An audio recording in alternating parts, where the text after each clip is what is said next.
사람은 눈에 보이지 않는 세계를 어떻게 받아들여야 할까요? 우리가 살아가는 이 세상은 눈으로 보고 손으로 만지며 확인할 수 있어요.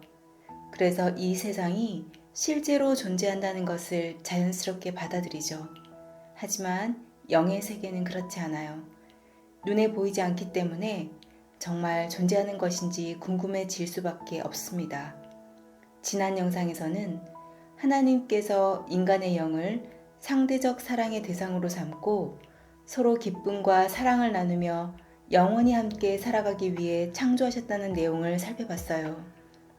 이렇게 영원히 존재하는 인간의 영이 있다면 그 영이 살아가는 세계도 실제로 존재하는 것일까요?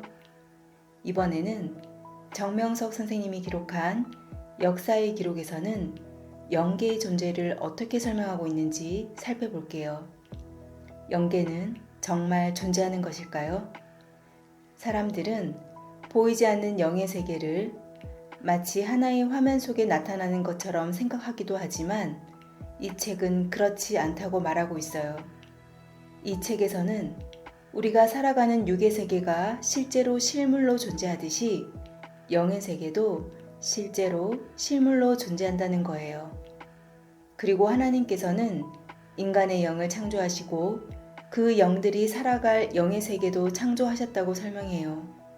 그렇다면 하나님께서는 왜 인간의 영이 살아갈 영의 세계까지 창조하셨을까요? 책에서는 그 이유를 인간의 영과 연결해서 설명하고 있어요. 사람의 영체는 천국의 영으로 존재하는 천사들과는 다르다고 해요. 지난 영상에서 말한 것처럼 천국의 영들은 하나님 앞에 모두 한 식구 같은 관계라고 설명하고 있어요. 책에서는 이것을 사람의 관계에 빗대어 설명해요. 아무리 외모가 뛰어나더라도 부모와 자녀 사이에서 또는 형제나 자매 사이에서 상대적인 사랑을 할 수는 없다는 거예요. 그래서 하나님께서는 영으로 있는 천국의 상대 세계인 육체 세계, 곧 지구를 창조하시고 인간을 창조해 사랑의 대상체를 만드셨다고 말하고 있어요.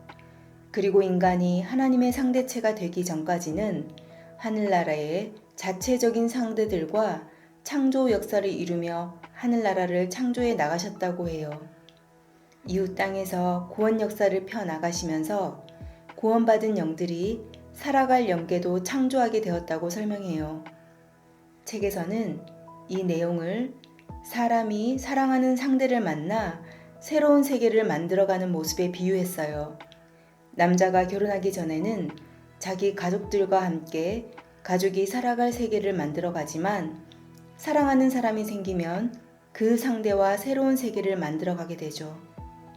결혼한 뒤에는 집도 짓고 정원도 만들면서 상대와 함께 새로운 삶을 만들어가는 것과 같다는 거예요.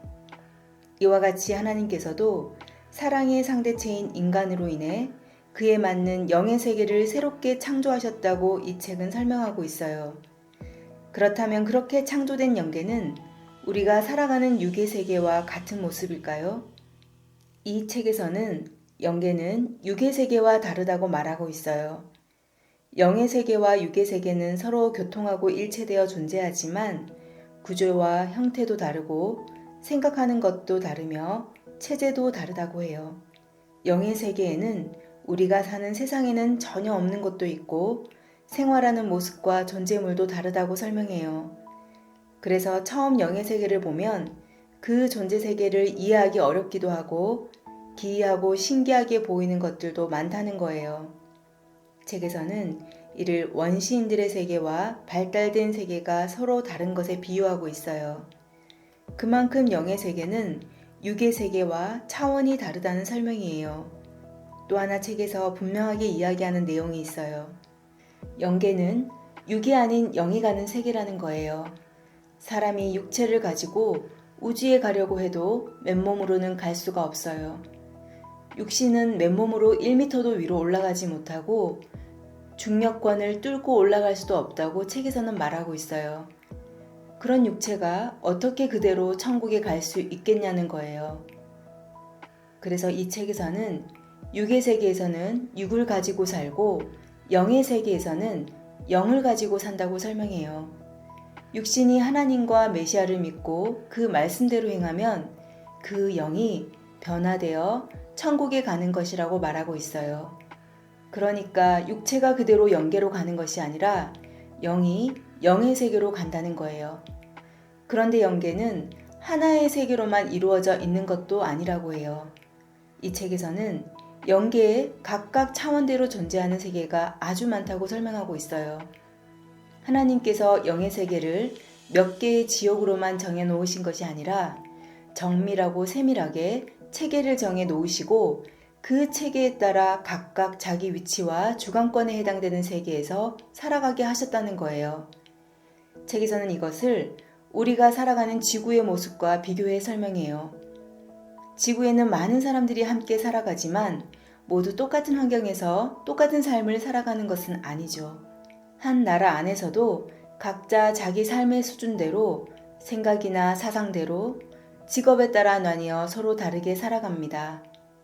이와 같이 영의 세계도 그러하다고 해요. 영들도 영의 세계에서 자기 분야대로 나뉘어 살아가는데 그 존재 세계가 수만 가지, 수백만 가지, 수천만 가지라고 설명하고 있어요. 그리고 영의 세계는 크게 선한 쪽 영계와 악한 쪽 영계로 나뉜다고 해요. 선한 쪽 영계는 선영계, 낙원, 천국순으로 구분되고 악한 쪽 영계는 악영계, 무적행, 지옥순으로 구분된다고 설명해요. 그리고 그 안에서도 각각의 차원에 따라 다시 수많은 층으로 나뉜다고 말하고 있어요. 그렇다면 무엇을 기준으로 선의 세계와 악의 세계가 나뉘는 것일까요? 이 책에서는 선의 근본은 전능하신 하나님과 성령님과 성자를 믿고 사랑하며 그 말씀에 순종하는 것이라고 해요. 반대로 악의 근본은 하나님과 성령님과 성자를 믿지 않고 사랑하지 않는 것이라고 설명해요. 결국 하나님과 성령님과 성자를 어떻게 대하느냐에 따라 선과 악이 좌우되고 선인인지 악인인지 그 근본이 결정된다는 거예요. 그리고 그에 따라 영의 형상과 모양과 형체가 이루어지고 선의 세계와 악의 세계가 결정된다고 말하고 있어요. 육의 세계에서는 사람이 선한 행동이나 악한 행동을 했다고 해서 몸의 모습 자체가 완전히 달라지지는 않죠. 하지만 영의 세계에서는 자기의 선과 악의 행위에 따라 영의 몸까지 그 형체가 달라진다고 설명해요. 그리고 자기 영이 형성된 대로 그에 해당되는 영의 세계로 가게 된다고 말하고 있어요. 오늘 내용을 다시 한번 정리해 볼게요. 역사의 기록에서는 우리가 살아가는 육의 세계가 실제로 존재하듯이 영의 세계도 실제로 존재하는데 그 영의 세계는 육체가 가는 곳이 아니라 영이 가는 세계이며 하나의 단순한 공간이 아니라 각각의 차원에 따라 수많은 존재 세계로 이루어져 있다고 설명해요. 그렇다면 영계는 정말 존재하는가라는 오늘의 질문에 대해 이 책은 어떻게 답하고 있을까요?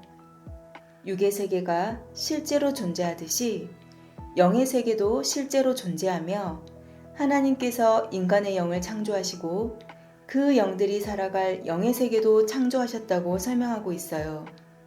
여기서 궁금증이 이어집니다. 영계가 실제로 존재한다면 우리가 살아가는 육의 세계와는 무엇이 다를까요?